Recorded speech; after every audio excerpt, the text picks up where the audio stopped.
Donnie and Dolly. The team is supported by ableauctions.ca. Closing your business? We can help.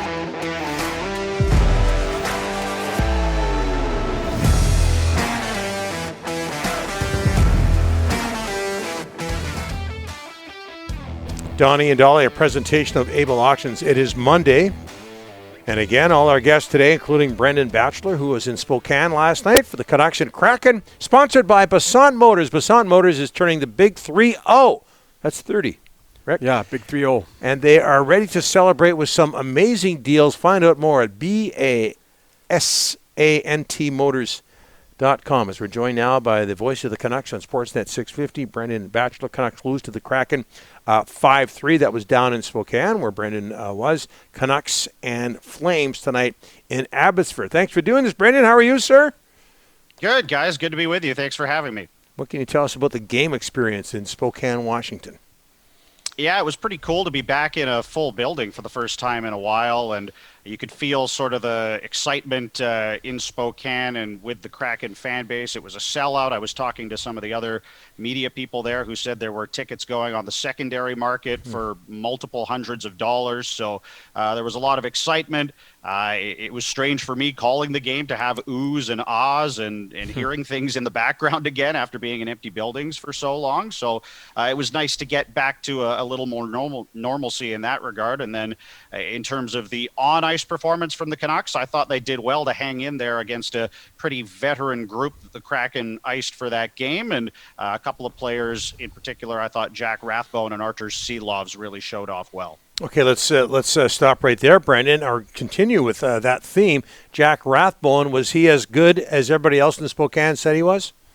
Yeah, I thought he had a really good game. The thing that impresses me most about him is his patience with the puck, much like Quinn Hughes when we first got a chance to watch him come through with the Canucks. The decisions he makes to buy himself more time with the puck, oftentimes you'll see young players come in and it's like a hot potato on their stick. They just want to, make the right play. To have the confidence to wait, to make a move, to buy yourself more time and space to create a play or find a way to get a shot through on goal, which in the NHL today for a defenseman is an asset you absolutely have to have.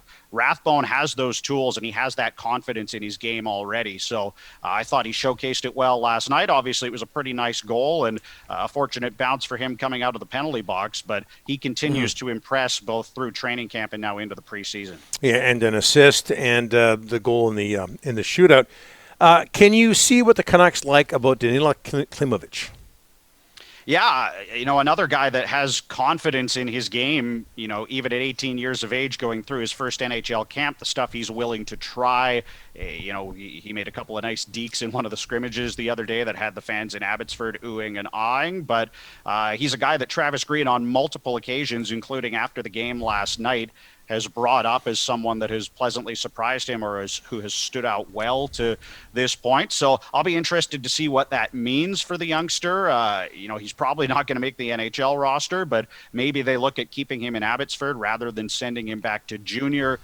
They do have options with him now that they've signed him, as opposed to, Podkolzin a few years ago where they were limited because of the KHL contract. But I like him. He looks confident. He's, heavy on the puck, made some smart plays in the game last night, and it looks like they've found a player here with Danila Klemovich. Brendan, let's talk about Oli Levy. Your thoughts. Go back to training camp, the whole thing that happened there, and then last night, your thoughts on Oli. Yeah, well, Travis Green doesn't really like to come out and, on both sides of the equation. If he praises you specifically in the media availabilities, you're doing something right. And, if he doesn't mince words when you haven't done well, you're struggling. And the fact that he came out and said that Oli Levy hasn't done himself any favors tells you everything you need to know about what the coaching staff and the organization have thought of his training camp, not just the bag skate, which I think got a lot of the headlines for obvious reasons because of the photos of him lying in the corner there. But if this was a 3-horse race for that third defensive spot on the left side coming into training camp, it's a 2-horse race now between Rathbone and Brad Hunt. I didn't think Levy was awful last night by any means, but compared to the other two, and they had all three of them in the game playing on the left side, I thought he was a distant third. Hey, listen, this guy's not getting talked enough about for me, Brendan, is Gadjevich. I thought he had a good camp, and he's fighting for a fourth-line spot. Do you sense that he's quicker, stronger coming back? Foot speed-wise has always been the issue in Utica. Your thoughts on Gadjevich?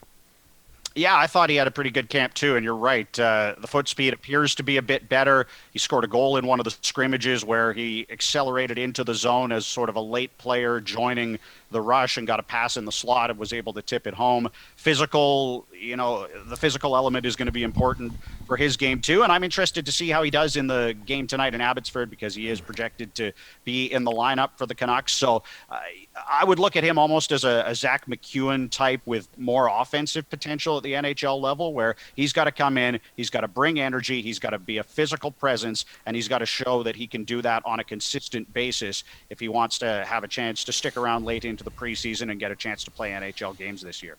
You knew Jared McCann was going to score for Seattle yesterday just because he's an ex-Canuck and they gave up on him or traded him away early.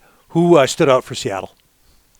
Yeah, I like McCann. I thought, their top players obviously are guys that have a lot of NHL experience. Jaden Schwartz. Brandon Tanev is going to be a fan favorite down there, I think, just with the energy he plays with on the forecheck. He would receive a pass at his own blue line, accelerate through the neutral zone and try to create something and had the fans, not necessarily getting up out of their seats, but you could hear that when he got the puck on his stick, people were recognizing that he was a player that could do something in that game last night. So I like Tanev.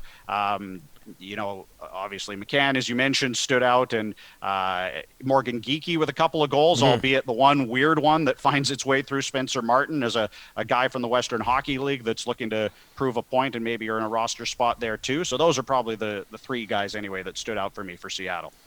Brendan, let's do this again soon. Thanks so much, and we'll look forward to the call tonight in Abbotsford.